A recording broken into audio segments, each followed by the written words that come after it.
श्री कनकदुर्गा आनंदलहरी वंदे गुरुपदद्वन्द्वमवाङ् मानसगोचरं रक्तशुक्लप्रभामिश्रमतर्क्यं त्रैपुरं महः अखण्डमण्डलाकारं विश्वं व्याप्य व्यवस्थितं तत्पदं दर्शितं येन तस्मै श्रीगुरवे नमः। शिवे सेवासक्ताश्रितभरणकार्यैकचतुरे शिरोभिर्वेदानां चिरविनुतकल्याणचरिते स्मितज्योतिश्रीलीलारुचिररुचिमचन्द्रवदने जगन्मातर्जय कनकदुर्गे भगवती। नगादि षट्खण्ये नलिनदलसङ्काशनयने सुगीतैर्गन्धवैरसुरयुवतिभिश्चानुचरिते अगन्यैराम्नायैरपि गुणनिकायैर्विलसिते जगन्मातर्जय कनकदुर्गे भगवती। निजश्रेयस्कामैर्निटलघटितां च तत्करपुटैः स्तुवद्भिस्सानन्दं श्रुतिमधुरवाचां विरचनैः असङ्गौर्ब्रह्मादैरमरसमुदायैः परिवृते दया कर्तव्या ते मयि कनकदुर्गे भगवती। भवत्पादान्या शोचित कनकपीठी परिसरे पतन्तः साष्टाङ्गं मुदितहृदया ब्रह्मऋषयः न वाञ्छन्ति स्वर्गं न च कमलसम्भूतभवनं न वा मुक्तेर्मार्गं ननु कनकदुर्गे भगवती। शची स्वाहा देवी प्रमुखहरिदीशा नरमणि मणिहस्तन्यैस्तैर्मणिखचितपात्रैरनुदिनं ससङ्गीतं नीराजितचरणपङ्केरुहयुगे कृपापूरं मह्यं दिश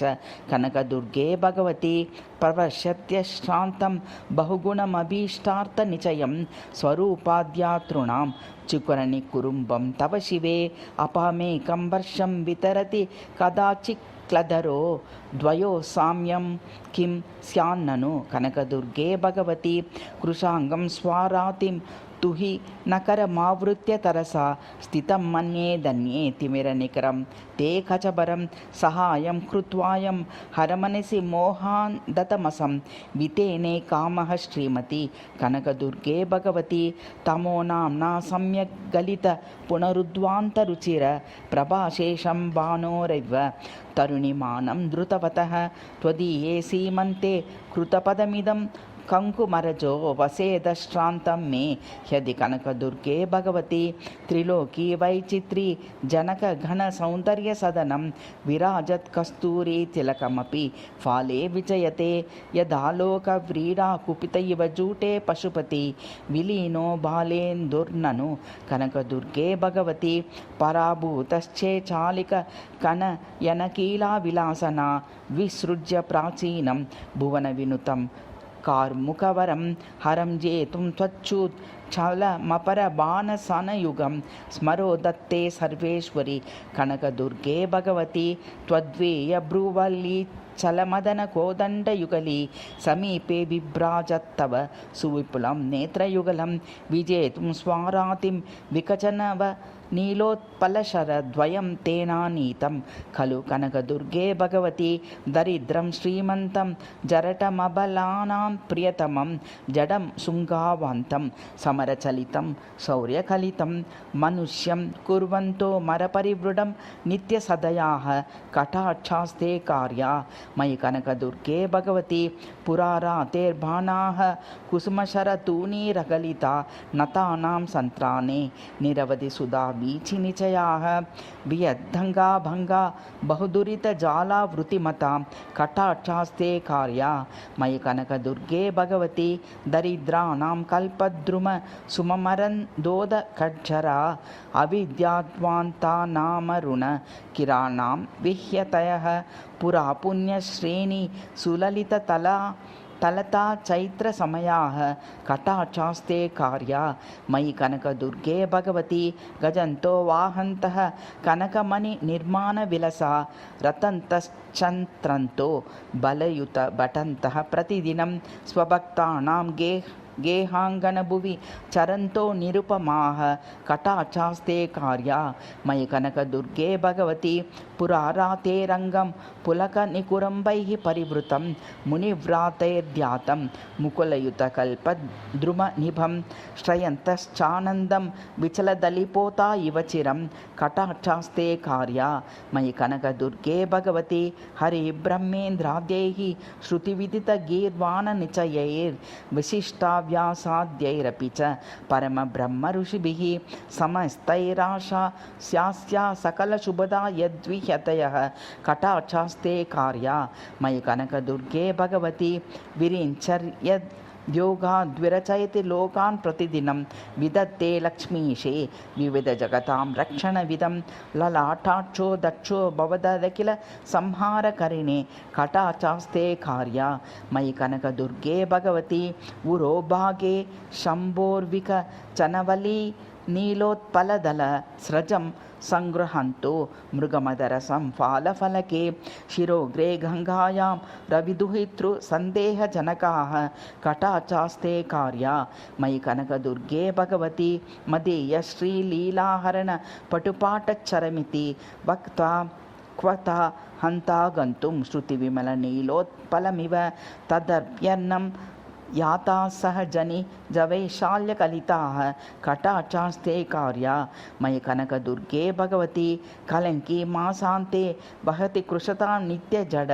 क्युमुं चन्द्रं हित्वा तव वचनचन्द्राश्रितमिदं स्थितं जीवं जीवद्वितयमिति मन्ये नयनयो युगं कामाराते सति कनकदुर्गे भगवति प्रसादो मय्यास्ते मयि च सहजं सौरभमिदं तुलामे मयि तस्येत्य विरतविवादाभिरतयोः निवृत्ता नेदानीमपि च रिपुता ग्लौनलिननयो स्वदहस्यं दृष्ट्वा श्रीमती कनकदुर्गे भगवति मनोजातादर्श प्रतिमनिजलीलौ तव शिवे कपोलौ भूयस्तां मम सकलकल्याणजनकौ श्रितश्रीता टङ्कद्युतय रुचयो यत्र मिलिता सुधारुक्सूर्याभा इव कनकदुर्गे भगवति त्रयी स्तुत्ये नित्ये तव वदन पङ्केरुहभव सुगन्धायात श्री प्रचलदलिनी वारणदिया लसन्नासाकारे वहसि सहसा चम्पकतुलां न तत्सौन्दर्यार्थं ननु कनकदुर्गे भगवति वह त्वं कारुण्यं वरकमलरागाह्यमणि सुधापूरं सारं सुरुचिरमृत्वं यदि वहेत् तदा लब्धुं योग्यो भवति भवदीयाधरलुत्तुलां जगद्रक्षादीक्षावति कनकदुर्गे भगवति लसन्नासा भूषा ग्रगपृतुलमुक्ता मणियुतं नितान्तारुण्यं ततव दशनवासो विजयते सुधा सिन्धोर्मध्ये निपतित सुधा बिन्दुसहित प्रवाल श्रीचोरं ननु कनकदुर्गे भगवति अयोग्या इत्यार्ये तव दशन साम्याय कविभिर्विमुक्ता मुक्ता इत्यधिकविदिता मौक्तिकगणाः दशामल्पाङ्गत्वा तदनुमुखताम्बूलसहिता गतास्तत्साहित्यं खलु कनकदुर्गे भगवति जितोऽहं पार्वत्या मृदुलतरवाणी विलसनैः कथं दृष्टप्स्य बादरसमतया बिम्बकतय इति क्रोधाच्छत्वा दलितवदने रक्तिमयुतः शुकोऽयं विज्ञानी खलु कनकदुर्गे भगवति फलं बिम्बस्येदं भवति भवदीयाधरतुला कृतालं तन्माद्यं वहति मतिस्येति विदिता न चेत् तस्मिन् भुक्ते सुमति कविता नामपि नृणां कथं स्यात् तन्माद्यं भुवि कनकदुर्गे भगवति अतुल्यं ते कण्ठं हरतरुणि दुष्टा सुखभयः प्रभाषन्ते शङ्कं परिहसनपात्रं भवति तत् स्वरूपध्यातॄणां स भवति निधिशङ्क इति चेदसन्देहं स्थाने खलु कनकदुर्गे भगवति आकण्ठं ते कण्ठस्थितकनकसूत्रं विजयते हरो यत्सामर्थ्यदमृतमिव पीत्वामि गरलं समाख्यां विख्यातां समलभत मृत्युञ्जय इति त्रयी वेद्यक्रीडावति कनकदुर्गे भगवती चिरं ध्यात्वा सकलविबुधा भीष्टनिचयं ततस्वल्लावण्यामृत जलधि सम्प्राप्तजनने भुजाकारे नैके भुवनविनुते कल्पकलते श्रिये मे भूयस्तां ननु कनकदुर्गे भगवती विराजत्केयूरद्वयमणि विभाभानुकिरणैर्नितान्तव्याकोशीकृतमदन जिन्नेत्रकमलौ विभोः कण्ठाश्लेषाद्वि पुलपुलकाङ्कूरजनकौ भुजौ मे त्रातारौ ननु कनकदुर्गे भगवती सुपर्वारामान्तः स्फुरितसहकारा द्रुमलता समग्रजश्रीजाग्रत् कि सलय सग वोद्यमहरौ करो ते भूयस्तां मम शुभकरो कान्तिनिकरा करो निःशङ्कं शङ्करी कनकदुर्गे भगवती प्रशस्तौ त्रैलोक्ये बहुलधनुजत्रा सविचल मरुन्मस्यन्त्यस्तौ जननि तव हस्तौ ह्यदि भजे स्मरो यत्सङ्काशा इति किसलयानेव धृतवान् त्रिलोकी जेता स्त्री खलु कनकदुर्गे भगवती पुरारातेः पाणिग्रहणसमये मौक्तिकचयान् विधातुं तच्छीर्षे जनकवचनादुन्नमितयोः ययोरूपं दृष्टा भवदुदितलज्जा सुरनदी कदार्ति त्रातारो मम कनकदुर्गे भगवती स्फुरन्तो निःशङ्कं पुरहरनिरतङ्कविजय क्रियाया त्रोदुक्त स्मर विरुद्धपाठा इव वृषं जनत्कारा रावाः कनकवलयानां तव शिवे वितन्वन्तु श्रेयो मम कनकदुर्गे भगवती कुचौ ते रूपश्री विजितलकुचौ मे शुभकरौ भवेतां व्याकीर्णौ प्रकटतरमुक्ता मणिरुचौ विरिञ्चाद्या देवा यदुदितसुधा पातुरनिशं सुनम्रासेनन्यो ननु कनकदुर्गे भगवती अतुल्यं ते मध्यं वदति हरिमध्येन सदृशं जगत्तन्नो युक्तं जननि खलु तद्रूपकलने कृताशः पञ्चास्यो भवति तव वाहः प्रतिदिनं जगत्सर्गक्रीडावति कनकदुर्गे भगवती असौ पुन्नागस्य प्रसवमृदुशाखाश्चलगतं तपकृत्वा लेभे जननि तव नाभैः सदृशतं प्रमत्तः पुन्नागप्रसव इतरस्तावकगते स्थूलामाप्तुं वाच्छत्यपि कनकदुर्गे भगवती त्रिलोकी वासाच्च दुवति जनता दुर्गमभव नितम्ब श्रीचौर्यं कृतवदिति सञ्चित्य पुलिनं सरो ब्राह्मश्चक्रे जननि भवदीयस्मरणतो जरे वादीरैषा जननि कनकदुर्गे भगवती जितोऽहं पार्वत्या मृदुतरगतीनां विलसनैः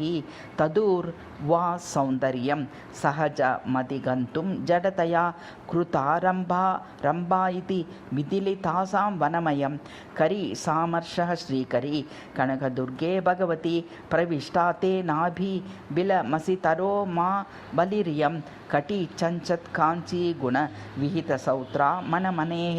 रुचां रेके वास्ते रुचिरतर मूर्ध्वाय नगता श्रितश्रेणी सम्पत्करी कनकदुर्गे भगवती अनिर्वाच्यं जङ्गा रुचिररुचि सौन्दर्य विभवं कथं प्राप्तुं योग्यस्तव कलमगर्भो गिरिसुते तदीयं सौभाग्यं खनिशजननैकावधिसुधी जनैश्चिन्ताकार्या ननु कनकदुर्गे भगवती सदा मे भूयात्ते प्रपदममिताभीष्टसुखदं सुरस्त्रीफालाग्रच्युत मृगमदानां समुदयम् अशेषं निर्धौतः प्रणयकलहे यत्र पुरजिर्जट्टा गङ्गा नीरैर्ननु कनकदुर्गे भगवती मनोज्ञाकारं ते मधुरनिनदं नूपुरयुगं ग्रहीतुं विख्यातान् गतिविलसना नानामतिरयान् स्थितं मन्ये हंसध्वमिति न चेदसङ्कपदं कथं दत्ते नाम्ना ननु कनकदुर्गे भगवती त्वदीयं पादाब्जद्वयमचलकन्ये विजयते सुरस्त्री कस्तूरी तिलक निकरात्यन्तसुरभि भ्रमन्तो यत्रार्या प्रखरहृदयेन्द्रिरगणा स्तदा माद्यन्ति श्रीमती कनकदुर्गे भगवती अपर्णे ते पादावत नुतनुला वन्यसरसि समद्भूते पद्मे इति सुखविभिर्निश्चितमिदं न चेद्विद्वान् श्रीसुमुदय ललाटभ्रमरकाः कथं तत्रासक्ता ननु कनकदुर्गे भगवती रमावाणी इन्द्राणी मुखयुवती सीमन्तपदवी नवीना कर्चाया सा सद्यशरुचि यत्कुङ्कुमरजः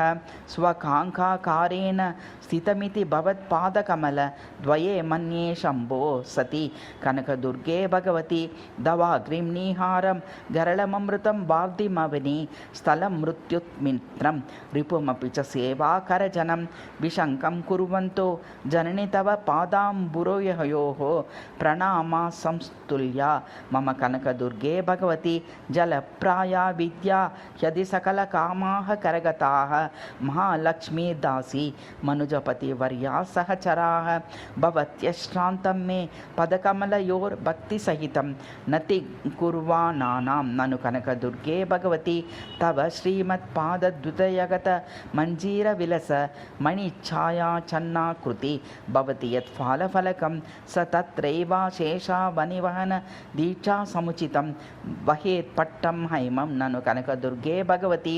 तनोतु क्षेमं त्वच्चरणनखचन्द्रा वलिरियं भवत्प्राणेशस्य प्रणयकलहारम्भसमये यदि यज्जो स्वाभिर्भवति नितरां परिततनु शिरोग्रे बालेन्दुर्ननु कनकदुर्गे भगवती समस्ताशादीश प्रवर वनिताहस्तकमलैर्सुमैः कल्पद्रुणां निरतकृतपूजौ निरुपमौ नतानामिष्टार्थप्रकरघटनापाटवयुतौ नमस्यामः पादौ तव कनकदुर्गे भगवती पुरा बाल्ये शीताचलपरिसरचोणिचरणे ययोस्पर्शं लब्ध्वा मुदितमनसा कीटनिचयान् विलोक्य श्लाघन्ते विबुधसमुदायाः प्रतिदिनं नमामस्तौ पादौ ननु कनकदुर्गे भगवती नराणामज्ञानां प्रशमयितुमन्तः स्तिमिरा प्यलक्ष्मी सन्तापं गमितमनुजान् शीतलयितुं समर्था निर्दोषां चरणनखचन्द्रान् नभिनवान् नमामः सन्भक्त्या तव कनकदुर्गे भगवती मुकुन्द ब्रह्मेन्द्र प्रमुख बहुभिर्बर्हिमुखशिखा विभूषा विभ्राजन् मघवमणि सन्दर्भरुचिभिः विशङ्कं साकं त्वच्चरणनखचन्द्रेषु घटितं कवीन्द्रैः स्तोतव्यं तव कनकदुर्गे भगवती नकानां दाबल्यं निजमरुणमानञ्च सहजं नमद्ग्रीवार्न श्रीतिलकमृगणाभिश्रियमपि वहन्तौ सत्त्वादित्रिगुणरुचिसारानिव सदा नमस्यामः पादौ तव कनकदुर्गे भगवती मणिश्रेणी भास्वत्कनकमय मञ्जीरयुगली जनत्कारावच्चल मधुरवाचां विलसनैः अभीष्टार्थान् दातुं विनत जनह्याता न चतुरा विवख्यातौ पादौ तव कनकदुर्गे भगवती ममद्गीर्वाण श्रीतिलक मृगणाभिद्रवयुतं नगच्छायायुक्तं जननि तव पादाम्बुजयति समच्छत्कालिन्दै कालिंदी जरसलिल सम्मिश्रितविय नदी वारीव श्रीकरी कनकदुर्गे भगवती सुरश्रेणी पाणि द्वितयगत मणिमाणिक्य कलशैर्धृतं हेमं भोज प्रकर मकरन्देन मिलितं सतां वृन्दैर्वन्दं चरणयुग संकालनजलं पुनत्वास्मान्नित्यं तव कनकदुर्गे भगवती विरावमञ्जीरद्वयनिहित हीरोपलरुचि प्रसादे निर्भेदं प्रतितपर ब्रह्म ऋषिभिः शिरोभागे धैर्यं पदकमल निर्णे जनजलं वसन्मे शीशाग्रे तव कनकदुर्गे भगवती समीपे माणिक्यस्तयितपदपीठस्य नमतां शिरस्सु त्वत्पादस्रपनसलिलं यन्निपतति तदेवोच्चस्थानस्थितिकृतभिषेकाम्बु भवति प्रभावोऽयं वन्यस्तव कनकदुर्गे भगवती ऋणां दीनानां त्वच्चरणकमलैकाश्रयव्रतां महालक्ष्मी प्राप्तिर्भवति न हि चित्रास्पदमिदं समाश्रित्याम्भोजं जडमपि च रेखाकृतिधरं श्रियो नित्यं दामाजनि कनकदुर्गे भगवती खगोत्थंसां हंसांस्तव गतिविलासेन विजिता सलज्जास्ततुल्यं गमनमधिगन्तुं सुकुतुकाः भजन्ते स्रष्टारं रतवहन एवैकनिरता मनोजाता राते सति कनकदुर्गे भगवती जगन्मातर्भव्याङ्गुलिविवरमार्गेषु गलितं चतुर्धा ते पादाम्बुज सलिलमेता द्विजयते प्रदातुं धर्मार्थप्रमुखपुरुषार्थद्वययुगं चतुर्मूर्त्या विद्वाविव कनकदुर्गे भगवती अजोऽयं श्रीशोऽयं सुरपरिवृडोऽयं रविरयं शशाङ्कोऽयं कोऽयं सकलजलदीनां पतिरयम् इति त्वां संद्रष्टुं समुपगतदेवा परिचरैर्जनैर्विज्ञाप्यन्ते खलु कनकदुर्गे भगवती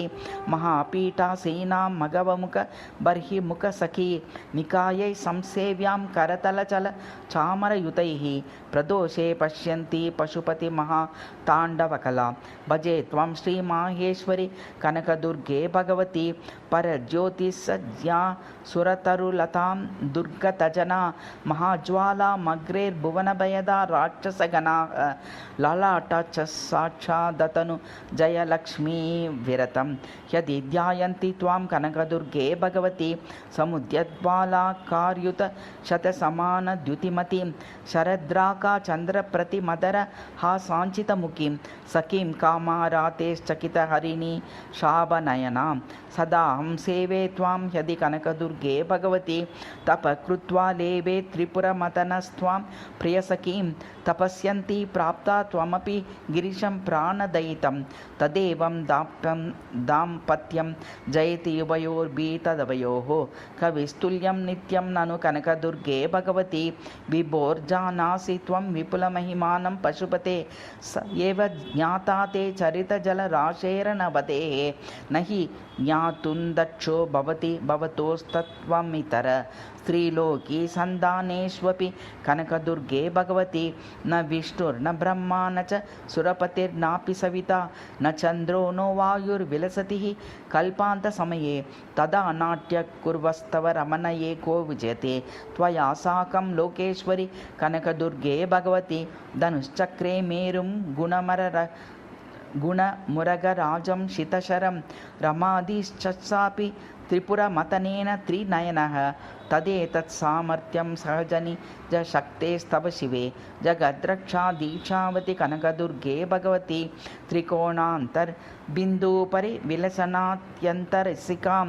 त्रिभिर्वेदैः स्तुल्यां त्रिगुणमयमूर्तित्रययुतां त्रिलोकैराराध्यां त्रिनयनमनः प्रेमजननीं त्रिकालं सेवे त्वां हदि कनकदुर्गे भगवती मनोद्यातुं नालं जननि तव मूर्तिनिरुपमां वचो वक्तुं शक्यं न भवति इति चेत् चित्रचरितं तनुस्त्वत्सेवायां भवति विवशा दीनसमये कथं वाहं रक्ष्यस्तव कनकदुर्गे भगवती वियोगं ते नूनं च नम सहमानः पशुपति ददौ ते देहाद्दं तरुणसुमबाणायुतसमम् अनेन ज्ञातव्यस्तव जननि सौन्दर्यमहिमा त्रिलोकी स्तोतव्यः खलु कनकदुर्गे भगवती कृतायागा येन श्रुतिषु विदिताः पूर्वजनने धनं दत्तं येन द्विजकुलवरेभ्यो बहुविधं तपस्तप्तं येन स्खलितमतिना तस्य घटते भवद्भक्तिशम्भो सति कनकदुर्गे भगवती भवन्मूर्तिध्यानप्रवणमबलञ्चापि हृदयं भवन्नाम श्रेणी पठननि पुनां चापि रसना भवत्सेवादाढ्यप्रतितमपि कायं वितर मे भवानन्दा श्रेयस्करि कनकदुर्गे भगवती प्रभाशान्ते भेदाश्चकितचकितं तावक गुणान् न पारस्य द्रष्टा तव महिमवादेर्विधिरपि भवत्वं ज्ञातुं प्रकृतिचपलानामपि नृणां कथं वा शक्तिः स्यान्ननु कनकदुर्गे भगवती नृपायेकच्छत्रं सकलधरणी पालनपरा सुधामा दुर्यश्रीललित कविता कल्पनचनाः निरातङ्कं शास्त्राध्ययनमनसा नित्यकविता त्वदीयाज्ञया श्रीमति कनकदुर्गे भगवती कदम्बानां नागादिकचतुरसञ्चारि बसरी कदम्बानां मध्ये कचरित चरतरुणि कोटिकलिते स्थितं वीणाहस्तां त्रिपुरमत नानन्दजननीं सदाहं सेवे त्वां यदि कनकदुर्गे भगवती गिरां देवी भूत्वा विहरसि चतुर्वक्त्रवदने महालक्ष्मीरूपा मधुमतन वक्षस्थलगता शिवाकारेण त्वं शिवतनु निवासं कृतवती कथं ज्ञेया माया तव कनकदुर्गे भगवती महाराज्यप्राप्तावतिशयित कौतूहलवतां सुधामाधुर्योद्यत्सरसकविता कौतुकयुजां कृताशानां शश्वत्सुखजनक गीर्वाणभजने त्वमे वैका सेव्याननु कनकदुर्गे भगवती फणिमुक्ताहारो भवति वसितं चन्दनरजो गिरीन्द्रप्रासादो गरलममृतं चर्मसुपटः शिवे शोम्भोर्यद्य दिकृतचरितं तत्तदखिलं शुभज्जातं योगात् तव कनकदुर्गे भगवती दरिद्रे वा क्षुद्रे गिरिवरसुते यत्र मनुजे सुधापूराधारस्तव शुभकटाक्षो निपतति बहिर्द्वारप्रान्तद्विरदमदगन्धरस भवति प्रिये कामारातेर्ननु कनकदुर्गे भगवती प्रभाषान्ते वेदाः प्रकटयति पौराणिकवचः प्रशस्तं कुर्वन्ति प्रतितबहुशास्त्राण्यविरतं स्तुवन्तः प्रत्यग्रं सुखविनिचयाः काव्यरचनैरनन्तां ते कीर्तिं ननु कनकदुर्गे भगवती असूयेष्यादं बाध्य वगुणपरित्यागचतुरा सदाचारासक्ता सदहृदया सत्यवचनाः जितस्वान्ता शान्ता विमलचरिता दाननिरताः कृपापात्रीभूतास्तव कनकदुर्गे भगवती यदीयाम्बस्राना दुरितचरितानां समुदया महापुण्या यान्ते महिमवती तस्या शुभकरे तटे कृष्णानद्या विहितमहितानन्दवसते कृपा कर्तव्या ते मयि कनकदुर्गे भगवती यथा पुष्पश्रेणी विलसितकदम्ब द्रुमवने तनोर्भागे नागेश्वरवलयिन श्रीमति यथा तथा भक्तो गानां यदि कृतविराहे गिरिसुते दया कर्तव्या ते मयि कनकदुर्गे भगवती समारुह्याभङ्गं मृगपतितुरङ्गं जनयुतं गलाग्रे धूम्राक्ष प्रमुखबलबर्हिमुखरिपून् निहत्य प्रत्यक्षं जगदवनलीलां कृतवती प्रसन्ना भूयस्त्वं मयि कनकदुर्गे भगवती पराभूय त्रक्षं सवनकर्णे यत्र सहितं गृहात्मानं दक्षं पितरमपि सन्त्यज्य तरसा गृहे निहाराद्रेर्निजजनमङ्कीकृतवसी प्रसन्ना भूयस्त्वं मयि कनकदुर्गे भगवती तपकृत्वा यस्मिन् सुरपतिसुतो नन्यसुलभं भवादस्रं लेभे प्रबल रिपुं संहारकरणं किरातेऽस्मिन् प्रीत्या सह वीरणे कौतुकवती प्रसन्ना भूयस्त्वं मयि कनकदुर्गे भगवती शरच्चन्द्रालोकप्रतिमरुचि मन्दस्मितयुते सुरश्रीसङ्गीतश्रवण कुतुकालाङ्कृतमते कृपापात्रीभूतप्रणमदमराभ्यर्चितपदे प्रसन्ना भूयस्त्वं मयि कनकदुर्गे भगवती कपालस्रग्धारी कटिनग चम्बारधरः स्मरद्वेषी शम्भुर्बहुभवन भिक्षाटनपरः अविज्ञातोत्पत्तिर्जननि तव प्राणिग्रहणतो जगत्सेव्यो जातः खलु कनकदुर्गे भगवती पदाभ्यां प्रत्यूषस्फुट विकच शोणज्वलिसतत् प्रभाभ्यां भक्तानाम भयवरददाभ्यां तव शिवे चरद्भ्यां निहाराचलपदशिलाभङ्गसरणो नमः कुर्म कामेश्वरि कनकदुर्गे भगवती मदीये ह्यत्पद्मे निवसतु पदाम्बोजयुगलं जगद्वन्तं रेखाध्वजकुलिश व्रजाङ्कितमिदं स्फुरत्कान्तिज्योत्स्रा विततमणिमञ्जीरमहितं दयाद्यया मेया मयि कनकदुर्गे भगवती सदाहं सेवे त्वत्पदकमलपीठा परिसरे स्तुवन् भक्तिश्रद्धा परिचय पवित्रीकृतधिया भवन्तीं कल्याणीं प्रचुरतर कल्याणचरितां दयाद्यया मेया मयि कनकदुर्गे भगवती हरशूली चैकः पितृवननिवासी पशुपति दिशावासो हालाहल कबलनव्यग्रधृतिमान् गिरीशो भूदे वंविद गुणचरित्रोऽपि हि भवत् सुसाङ्गत्यात् श्लाघ्यो वाक्यो ननु कनकदुर्गे भगवती समस्ताशाधीशप्रमुख सुरवैः प्रणमिता महार्नाथज्वालापतिहरण पालित्रिनयनां सदा ध्यायेऽहं त्वां सकलविबुधाभीष्टकलने रतां तां कल्याणीं हदि कनकदुर्गे भगवती सुसन्तोषं यो वा जपति नियमादुहितशत ज्वलद्रुतैशाक्ष्यं निशि कनकदुर्गास्तुतिमिमां महालक्ष्मी पात्रं भवति सदनं तस्य वदनं गिरां देवी पात्रं कुलमपि विधेः कल्पशतकं स्तुतिं दुर्गा देव्या सततमघसंहारकरणे सुशक्तां बालोके पठति सुधिया बुद्धिकुशलः श्रियं मातः तस्मै वितरसि सुतानां च जगतां पतित्वं वाग्मी त्वं बहु कनकदुर्गे भगवती शतश्लोकी बद्धं ननु कनकदुर्गाङ्कितपदं गुरुपन्यस्तं तद्भुवि कनकदुर्गास्तवमिदं विबद्धं माणिक्यैः कनकशतमानं भवति ते यथा ह्यद्यं देवी स्फुटपदविभक्तं विजयताम् इति श्रीमत्परमहंस परिव्राजकाचार्यवर्य श्रीविद्याशङ्करामार्य विरचितं श्रीमत्कनकदुर्गा आनन्दलहरी स्तोत्रं सम्पूर्णम्।